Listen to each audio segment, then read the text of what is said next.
Celebrated as a groundbreaking masterpiece, The Legend of Zelda: Ocarina of Time helped define the action-adventure genre during the then-still-new era of 3D video games. In the land of Hyrule, time bends, and melodies have the power to reshape destiny. It is a world of adventure, magic, and wonder. It is a world waiting for a hero. Ocarina of Time has managed something that few games do. It has transcended the boundaries of merely being a video game. It has created a memorable connection between its players and its world, building on a legacy that continues to captivate and inspire to this day. It is considered by many to be a classic, and is celebrated as a cornerstone of gaming excellence, especially by Millennials and elder members of Gen Z. Yes, I said elder members of Gen Z. It appears on numerous best games of all time lists and holds the highest rating of any video game on Metacritic. And I've never played it. The importance of Ocarina of Time, both to the Legend of Zelda series and gaming overall, is not in doubt or up for debate here, as its influence can be seen and felt reaching across time to modern games nearly 30 years later. Its revered status, though, makes me wonder whether the admiration for Ocarina of Time right now, today, in 2024, stems from the game's quality, or if it's influenced by the warm and fuzzy feeling of childhood memory. It lives in the hearts and minds of many as a pivotal work in gaming history, showcasing innovative design, rich storytelling, and immersive world-building, inviting players on a timeline-hopping adventure that explores the themes of heroism and the realities of the passage of time. Or so I've been told. Hi and welcome to Gentlemen Brontos, my name is JB, and I have no nostalgia for The Legend of Zelda: Ocarina of Time.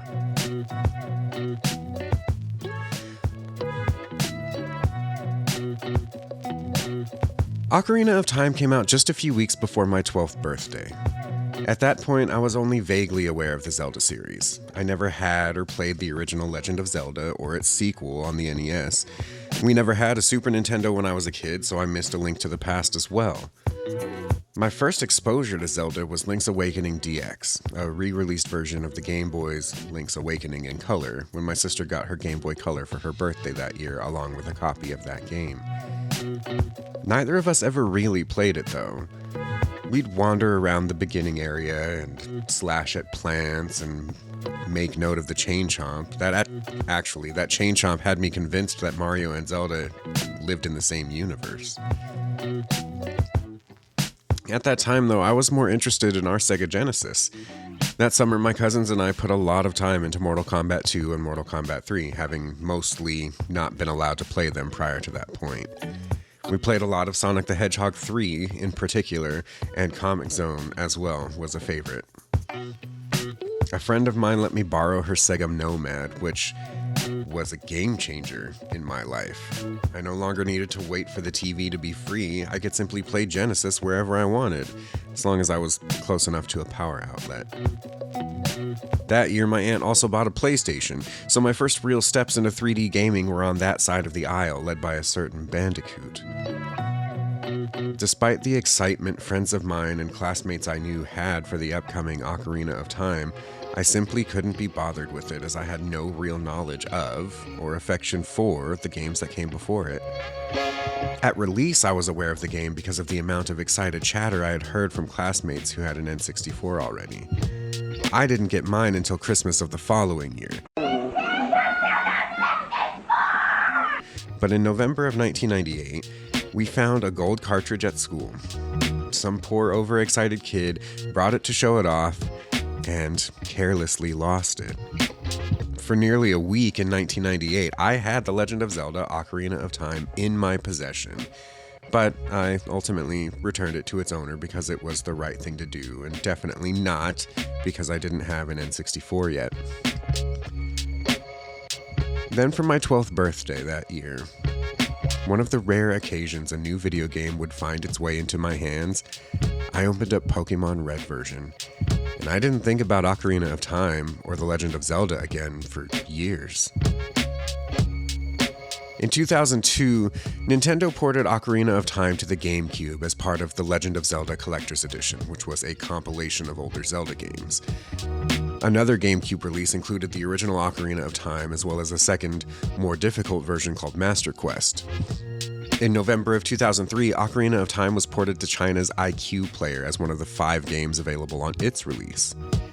In February 2007, Ocarina of Time was re-released on the Wii Virtual Console for 1,000 Wii points. In June 2011, Nintendo released Ocarina of Time 3D, an enhanced port for the 3DS, which also included Master Quest and added new features like touchscreen and gyroscope controls, a boss challenge mode, as well as instructional videos to guide stuck players and a modified version of the Water Temple with reduced difficulty. On July 2, 2015, Ocarina of Time was released on the Wii U Virtual Console worldwide, this time including the original controller vibration. It was also added to Nintendo Switch Online Plus Expansion Pack on October 25, 2021. In November 2021, enthusiasts fully decompiled Ocarina of Time's ROM, clearing the way for a group called Harbor Masters to publicly release a native PC port under the name Ship of Harkinian, which includes widescreen support and increased frame rate, as well as other features and fixes, and mod support. I bring these release dates up less for the historical significance and more to illustrate the point that despite owning most of these consoles at one point or another, I never bought or played Ocarina of Time. My entire game library on N64 was Yoshi's Story, 1080 Snowboarding, Super Mario 64, Super Smash Bros., and Pokemon Stadium. That's about it. So whether on N64 or its many subsequent re-releases, I simply never jumped in or went back because I felt I had simply missed out already. You want to run back and get it?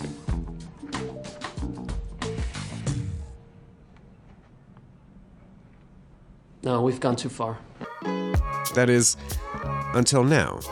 More than a quarter of a century later, as a grown adult with no fond memories and no previous attachment or real knowledge about The Legend of Zelda, I finally went back to play The Legend of Zelda Ocarina of Time. When the game begins, the great Deku Tree, guardian of Kokiri Forest and father deity of the childlike Kokiri, sends the fairy Navi to enlist the aid of our hero, Link, or, in my case, Lunkus.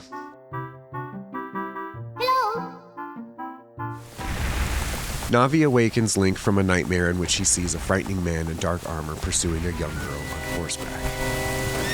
After waking up, Link emerges from his house into Kokiri Forest and is greeted by his friend Saria, who is excited to see that Link now has a fairy companion and proclaims he is now a true Kokiri. Hearing that he'd been summoned, she tells Link that he'd better be on his way to go see the Deku Tree. Kokiri Forest serves as the game's tutorial section, introducing the base mechanics in this new 3D Zelda game. The forest area itself feels like a playground, appropriate for its childlike residents. Even Mito, who seems to see himself as a rival for Saria's affections, is childish in the way he kind of bullies Link, blocking his path to the Deku Tree since he doesn't even have a sword and shield like a real man. Why does he stand like that, though? The first challenge is to find a sword, and luckily for us, there's one close by, and all we have to do is dodge a perpetually rolling boulder. Who set this rock on its never-ending path is never really answered. I guess it's not that important. It is kind of weird, though.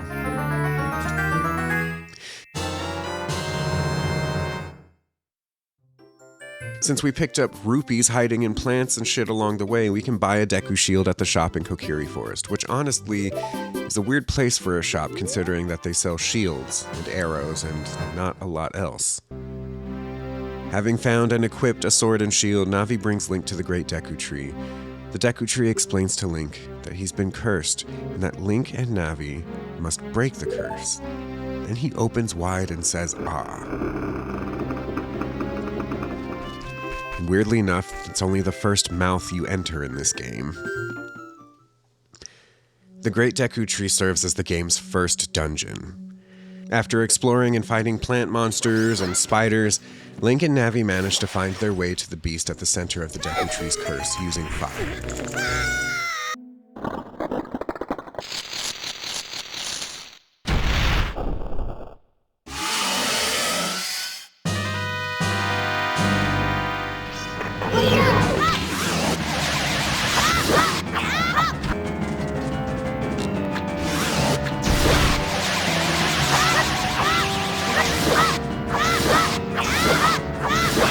Link manages to defeat the beast without using fire, but not in time to save the Deku Tree's life. The Deku Tree reveals he was doomed before Link and Navi had ever entered. In his final moments, the Great Deku Tree explains that a wicked man of the desert cursed him, and has been using his sorcery to try to gain access to the spiritual stones and the sacred realm, so that he can obtain the Triforce, a holy relic left behind by the three goddesses after creating Hyrule and the life that inhabits it.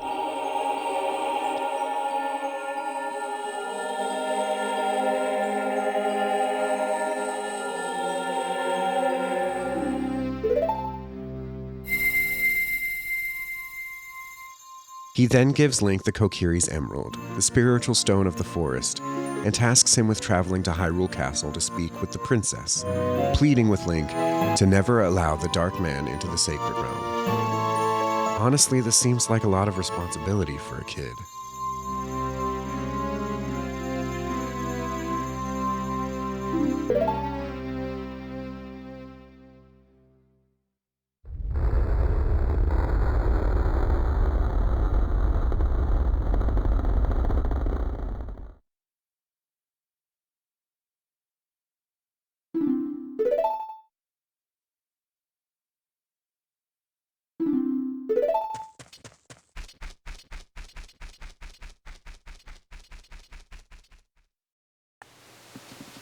On his way out of Kokiri Forest, his friend Saria gifts Link an ocarina.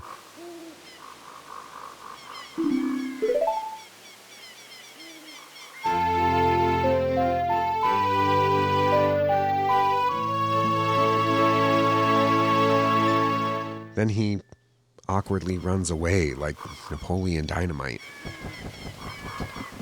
It's at this point that we emerge into Greater Hyrule, with Hyrule Field acting as a central hub between the various environments and areas the world has to offer.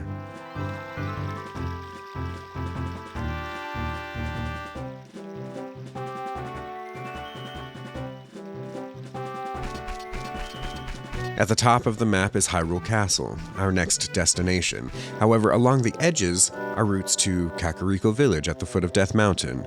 There's Zora's Realm, home to the fish-like Zora people. Almost directly across from Kokiri Forest and the Lost Woods is the desert realm of Gerudo, inhabited entirely by females, with a male born only every 100 years. Ganondorf, leader of the Gerudo, is that man. Almost in the center of the map is Lon Lon Ranch, where we meet our noble mount, Epona, and learn a melody with which we can summon her.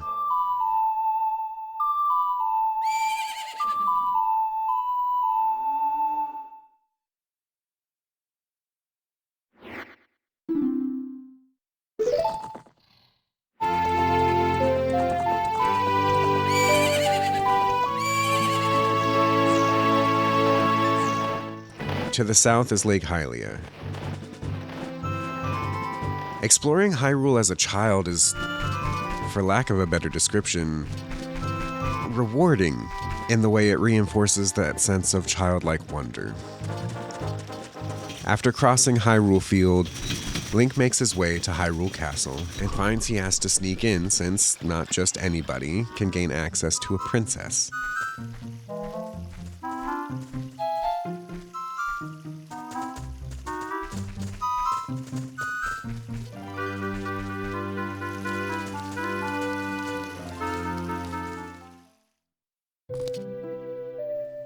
In the Hyrule Castle garden, Link meets Princess Zelda, who tells him of her prophetic dream about a coming darkness and a bright figure carrying the spiritual stone of the forest and accompanied by a fairy.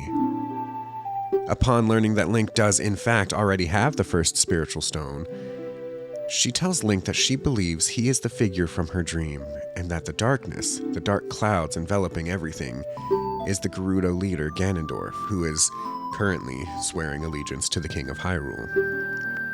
Zelda believes that despite claiming to be loyal to her father, he's really seeking the Triforce, a holy relic that gives its holder godlike power. Zelda asks Link to obtain the remaining 2 spiritual stones so that the 2 of them can enter the sacred realm and claim the Triforce before Ganondorf can reach it. Zelda also has the Ocarina of Time, which combined with the 3 spiritual stones, act as the key to the Sacred Realm. With their plan now set, Link departs to go collect the remaining 2 spiritual stones. However, before he leaves, Zelda's protector, Impa, teaches Link Zelda's lullaby, which, along with a signed letter from Zelda herself, will be proof of Link's connection to the royal family.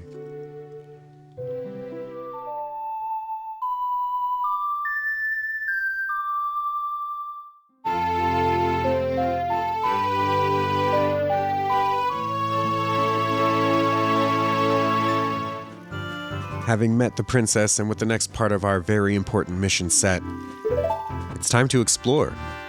Unlike many modern games that have large maps and not a lot of depth, Ocarina of Time has people to meet, items collect, mini games to play, and secrets to find.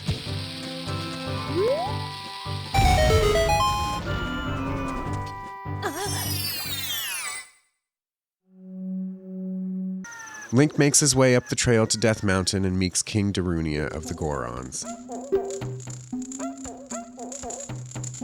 Their supply of rocks is cut off when the entrance to Dodongo Cave is blocked, and the Gorons are in danger of starving.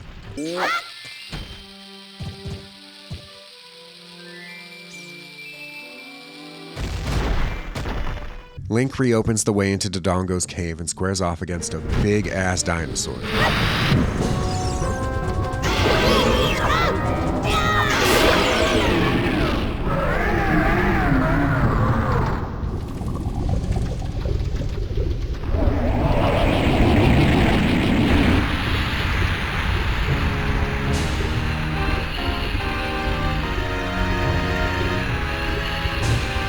The giant Dodongo is defeated by Link, and Darunia names Link his new sworn brother and gifts him the Goron's ruby, the spiritual stone of fire.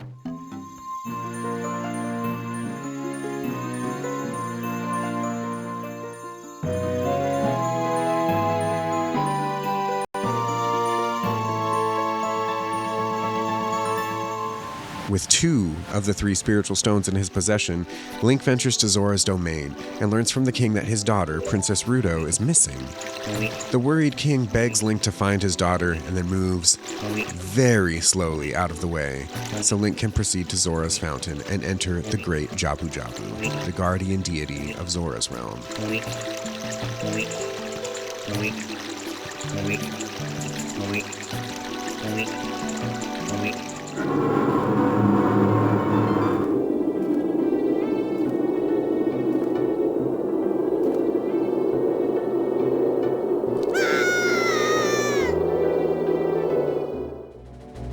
Inside the great Jabu Jabu's belly, we find Princess Ruto searching for something very important to her. As we explore, we find ourselves in a fight with a giant thing. After the beast has been defeated, Ruto gives Link the Zora Sapphire, the spiritual stone of water, and also mentions that it's basically like an engagement ring, as Ruto was only supposed to give it to the one who would be her husband.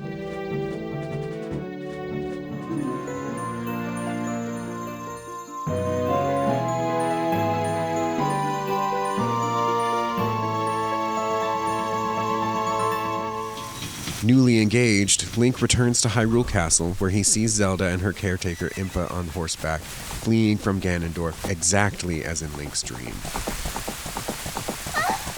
To keep the ocarina away from Ganondorf, Zelda throws it into the moat as they make their escape.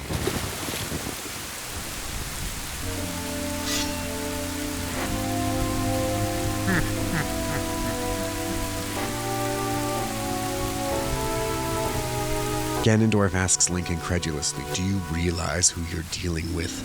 I don't even know who you are. Before bitch slapping him with dark magic.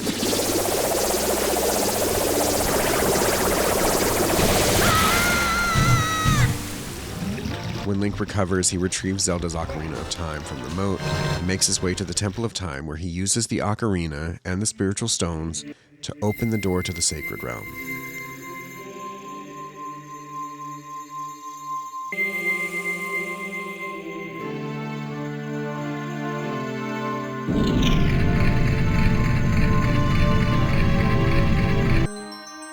There he finds the Master Sword, pulls it from its pedestal, and freezes.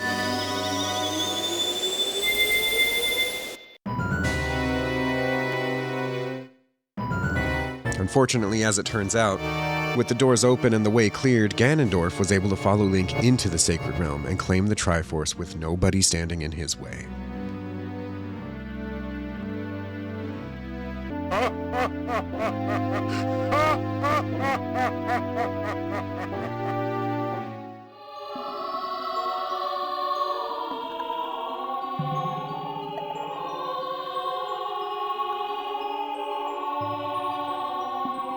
Link awakens as a young man in the Sacred Realm and is met by Rauru, one of the 7 sages who protects the entrance to the Sacred Realm. Rauru explains that Link's spirit was sealed for 7 years until he was old enough to wield the Master Sword and emerge as the hero of time. Ganondorf has taken over Hyrule, and while the 7 sages have the ability to imprison him in the Sacred Realm, only 2 of them are known, Rauru himself and Princess Zelda. This leaves 5 who are unaware of their identities as sages, and now it falls to Link, the hero of time, to awaken them. When Link is returned to the Temple of Time, he meets the mysterious Sheik, who guides him to awakening the 5 remaining sages.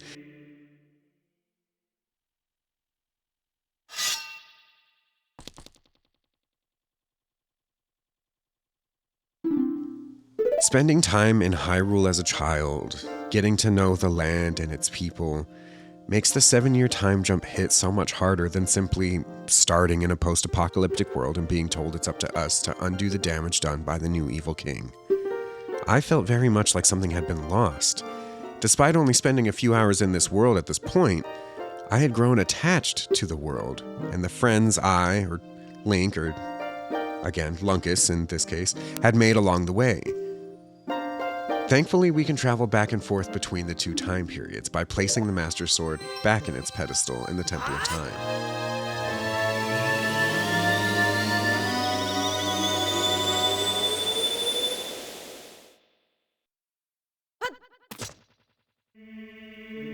With exploration, combat, and puzzle solving through the use of Link's skills and inventory, which are gained throughout the adventure, things like tunics that help withstand heat, or allow Link to breathe underwater, or boots that allow Link to walk on air briefly, as well as various tools and weapons like the hookshot, the bow and arrow, or bombs, it falls to Link to free the sages' temples from Ganondorf's control. After fighting our way through the Forest Temple, we're faced with a shade of Ganondorf? A shade in disguise as Ganondorf? Regardless, when it's been vanquished, Link's childhood friend Saria awakens as the sage of the Forest Temple. This was a very welcome reunion.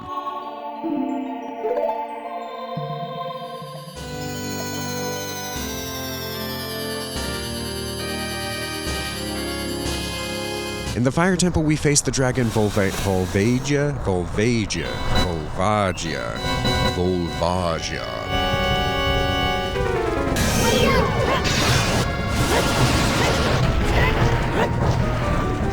We beat him to death with the Megaton Hammer and free Link's sworn brother and leader of the Gorons, Darunia, the sage of the Fire Temple.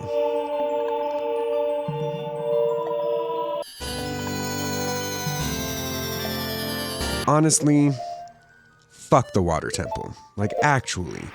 I've seen and heard people complaining about the Water Temple before, and they were all right. Switching to the Iron Boots is cumbersome, and it takes forever, and you have to do it a lot, and it's frustrating. But eventually, we find our way into the boss room and fight Morpha, this weird water monster. And we defeat it by hitting it in the ball.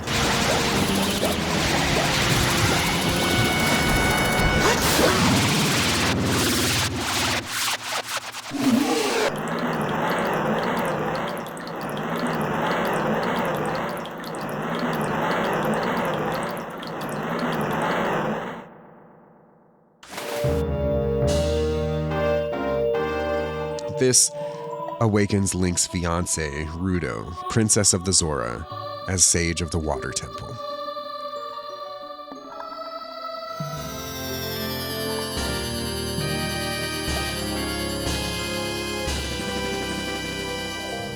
The Shadow Temple is where we find the Lens of Truth, which lets us see through false walls and find invisible chests. It's also where the only actually creepy monster in this entire game lives, the Deadhead.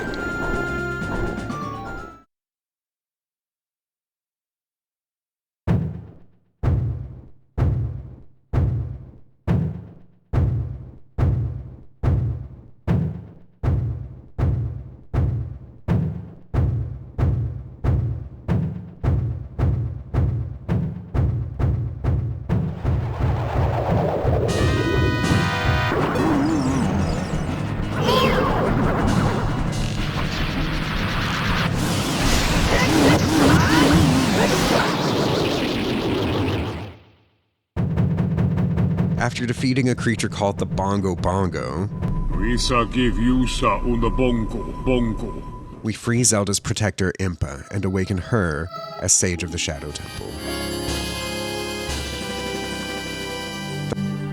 The last one, the Spirit Temple, actually requires work in both time periods, with puzzle elements that can only be completed as Child Link before completing the temple as an adult. When we do return to the temple as adult Link, we go on to defeat the twin witches Kotake and Koume, the surrogate mothers of Ganondorf who fuse into Twin Rova in order to save Nabooru, second in command of the Gerudo, and weirdly enough, Link's would-be friend with benefits, now that she sees he's grown into such a handsome man, to awaken as the Sage of the Spirit Temple.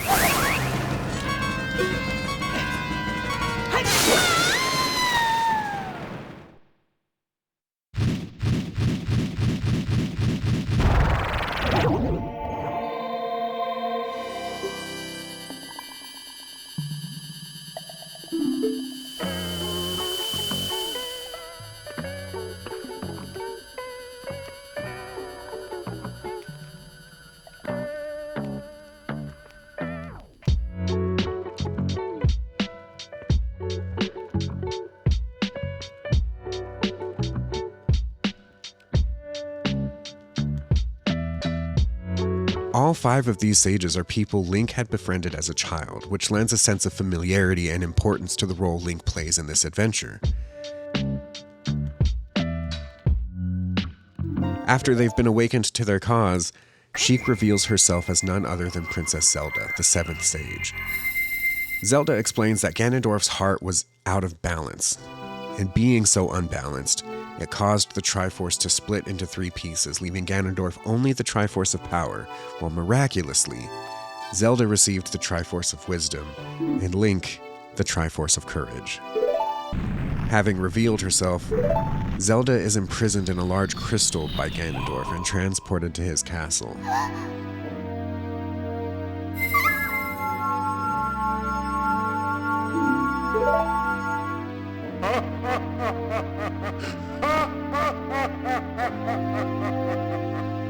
The other 6 sages help Link enter Ganondorf's stronghold, where he finally confronts and defeats the evil king.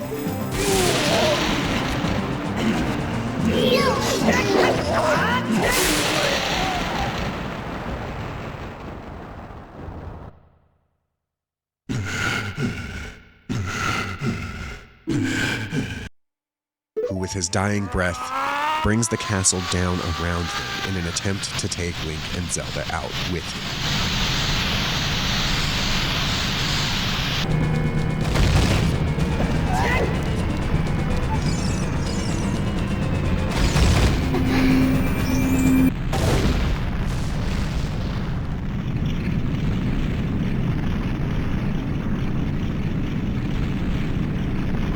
After the briefest of peaceful moments once they've escaped from the collapsing castle, Ganondorf emerges from the rubble like Super Shredder and transforms into a boar-like beast named Ganon, using the Triforce of Power.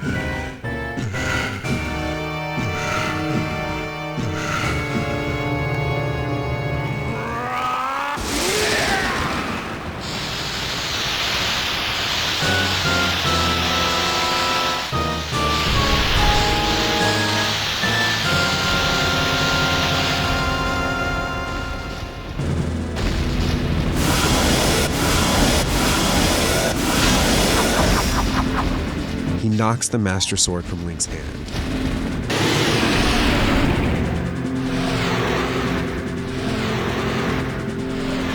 But with Zelda's aid, Link retrieves the Master Sword and defeats Ganon.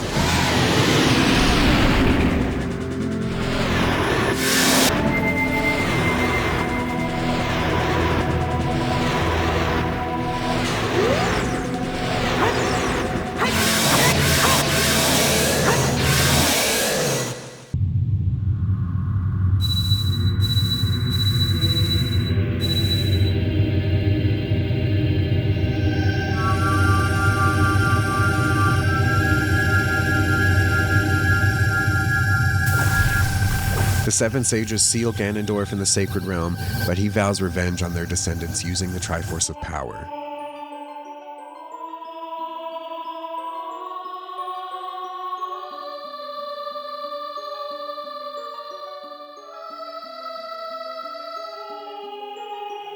Zelda thanks Link for all he's done, and perhaps more interestingly, she apologizes to him. She apologizes to him for dragging him into the ordeal with Ganondorf. She apologizes to him for missing his childhood. If not for her overzealousness, the two of them would never have formed their plan to get the Triforce before Ganondorf. They never would have opened the way for Ganondorf. Who knows whether or not Ganondorf would have ever actually succeeded, but he succeeded when he did because of Zelda and Link.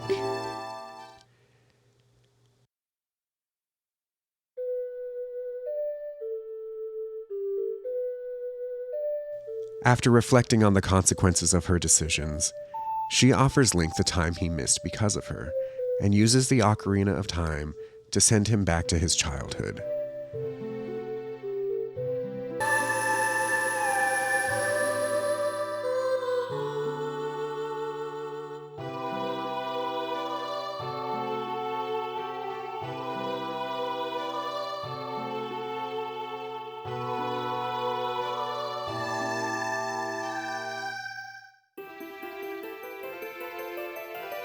Despite Navi being the one constant throughout this adventure, and essentially being the last real connection to Link's original life, his true childhood, Navi departs, and young Link, now completely alone, meets Zelda in the castle garden once more, where he shares his retained knowledge of Hyrule's fate and prevents its decline.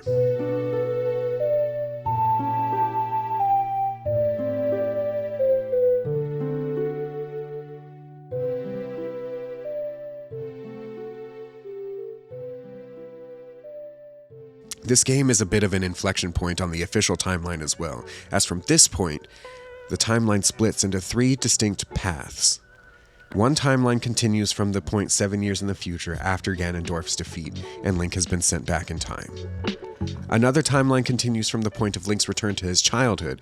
This timeline features Ocarina of Time's direct sequel and the only other Legend of Zelda game on the N64, Majora's Mask. There's also a third, alternate timeline wherein Link fails in his quest and is defeated by Ganondorf. And this is the reality that leads to A Link to the Past, as well as the original NES titles. While I mostly skipped over them while recapping the story, there are small moments throughout Link's adventure that serve to build on the feeling that this is a lived-in world. There's the Cuckoo Lady's brother, and the realization that he would become a Stalvos as all outsiders do when they find their way into the Lost Woods.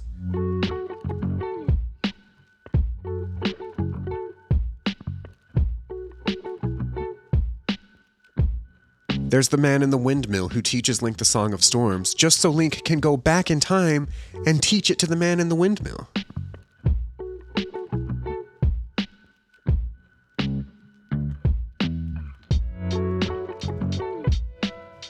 There's the family who's cursed to be Skulltulas unless Link destroys enough gold Skulltulas to break the curse. These moments all bring depth to the game and the world it takes place in.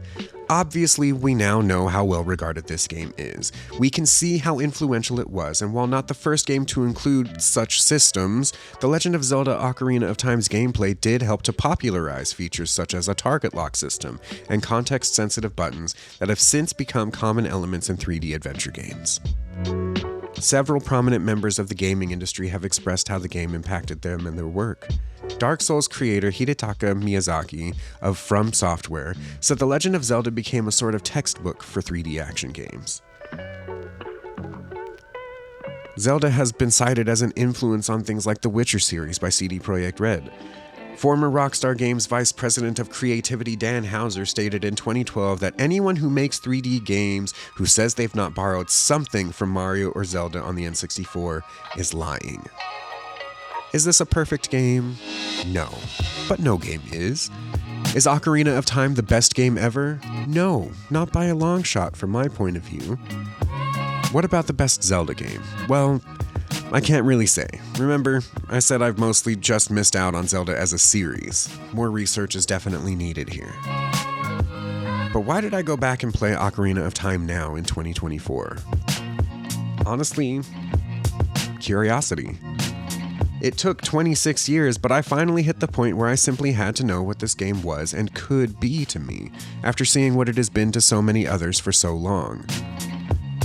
The recent release of Echoes of Wisdom, the first mainline game in the series to feature Zelda herself as the protagonist, had me reflecting on the many adventures of Link and the longevity of the Legend of Zelda series as a whole. Despite the wealth of options to play the game at my disposal, I ultimately chose to play on the Nintendo Switch Online Plus expansion pack. And in an effort to take myself back to 1998, I actually played with an N64-style controller. At first a third-party one, then the official Nintendo Switch Online N64 controller from Nintendo, which actually did quite a lot in helping me feel grounded in this game, as well as the time period it came out in. This game lit my brain up in all the right ways, despite its drawbacks, of which there are several. Drawbacks like the fact that old 3D games look old in ways that classic 2D games don't necessarily look.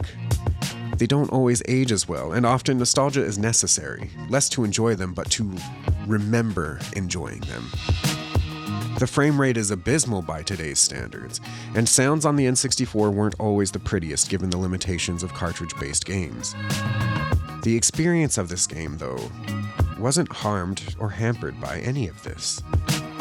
The combat is basic, but feels pretty good considering this is one of the earliest examples of a 3D combat system in a game of this type, and while clunky at times, I never felt it was unfair or as if I were at a true disadvantage.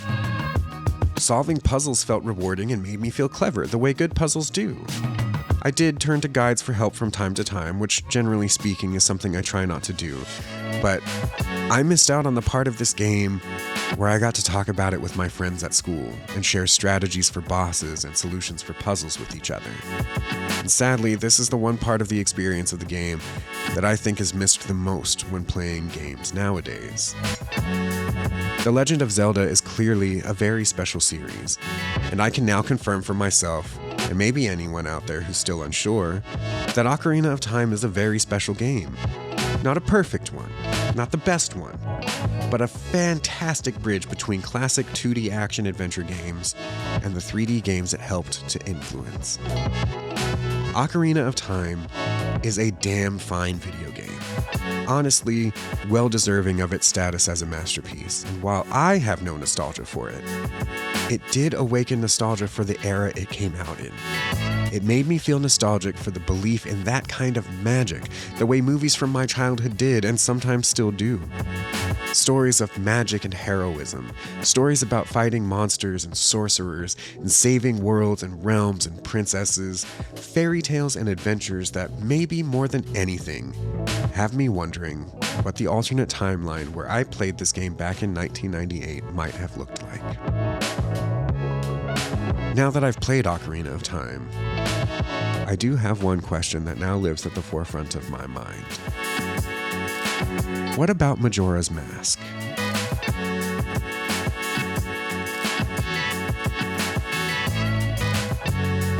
Thank you so much for watching. If you liked that video, please give it a thumbs up. And if you're new to the channel, please click subscribe and ring the bell for notifications so you don't miss any new Gentleman Brontos content. How do you feel about Ocarina of Time? Does it deserve its place amongst the pantheon of revered video games? Let us know in the comments below. Also, are there any popular games that you don't have nostalgia for? Whether you just missed out on them or they just weren't your thing, let us know also in the comments down below. In the meantime, don't forget to check out our other content. We've got our first season of GBTV completed and up on the channel now, with plans for a second season forthcoming. In the meantime, thank you again for watching. My name is JB. This is Gentleman Brontos. Peace.